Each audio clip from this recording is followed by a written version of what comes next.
You know, with social media and life lately, I've noticed a pattern in myself and other people around me. Sometimes we get that fear of missing out because we see other people living their lives and we're just sitting here, maybe in our home, watching a YouTube video on a Saturday night and thinking that we are wasting our time. When I noticed myself having these thoughts, I decided to dig a bit deeper and see if that actually is the case, if I'm wasting my time. So here I am documenting these feelings and thoughts and talking to you about it. I'm not here to give you advice, I'm here to talk to you and myself about this issue. Well, first of all, I believe that there is nothing wrong with being at home, if you do really think about it, or maybe doing something that is considered a bit boring. Beauty can be found in simple everyday things, and I know that sounds a bit cliche. And of course, a lot of people can enjoy everyday things, and this is perfectly fine. Then my next thought is this. Let's say you are at home on a Saturday night and you see an Instagram story of someone being at a party, right? And you feel like you're wasting your time because you're watching a movie tonight alone. I've had this feeling a lot of times, like what the hell am I doing alone watching a movie when somebody else is having fun with other people? But then I say to myself, wait,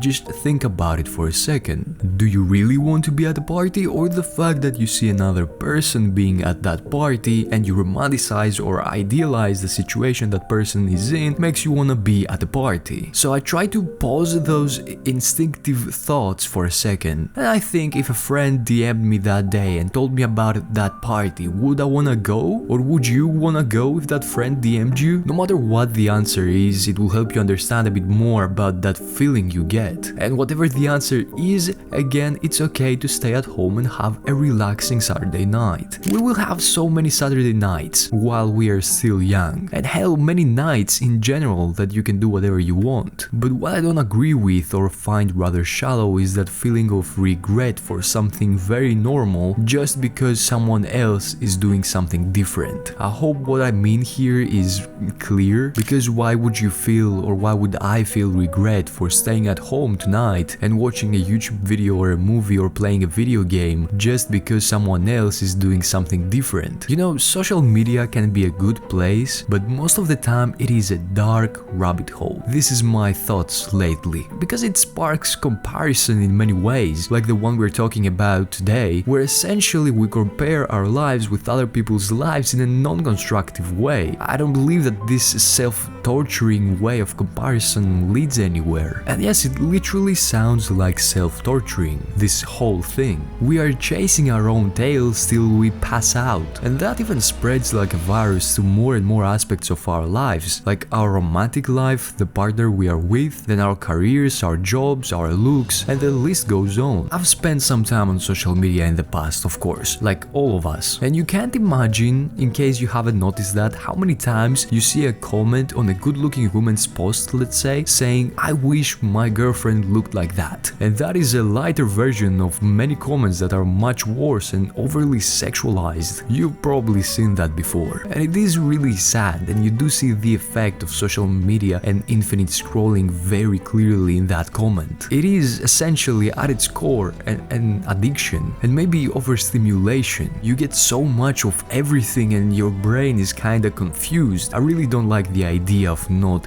feeling in control, like when you're getting drunk, for example. This is the same thing. We're getting high or drunk with social media. And that's why I personally have turned off all the recommendations on Instagram, and I use it as a messaging app, and I also don't use TikTok anymore. I believe that my life is much better when I don't use social media that much. Let me get back to the self-torturing part. It's really not that much different from whipping yourself because you stayed at home or because you didn't travel to another country like that one guy you follow on Instagram did and then uploaded a billion stories. Time will bring all that to us as well. We're still young. In our days, even being 30 is considered young, and we're working on ourselves and our path, investing our time that we are given. And I don't mean it in a lock-in type of way. It's okay if you're feeling lost. You are meant to feel lost. It's our first time playing in this world, in this game. So I guess what I'm trying to say is that I felt so much better when I stopped comparing myself and my life to the beautiful highlights of someone else's life. Or at least I try my best at not doing it. Of course, there are times that I do it, but I try to consciously understand that I'm doing it. And something ironic in that is that these people might be at a party and look like they're having fun and you're there being regretful, but they might think that it was a boring party and that they would prefer if they stayed at home, which is funny and ironic in a way. I mean, we just don't get the whole story, so there's no point in romanticizing everything we see out there. Let's focus on our stories and romanticize our own life. And no, I don't mean in a toxic way. I don't like the word toxic, but it's the best word I can use here. So if we're going to compare ourselves to others, I think it's best to do it in a more constructive and healthy way. So I mean not trying to torture ourselves and not trying to bring others down to make us feel superior in some way. I've done both of those and it doesn't lead anywhere good. At the end of the day, it is just stupid. These are the thoughts I collected about the FOMO, fear of missing out, and I would obviously like your point of view in all of this, so let me know in the comments, brother, and I'm glad we had this conversation today. Have a good one and see you around.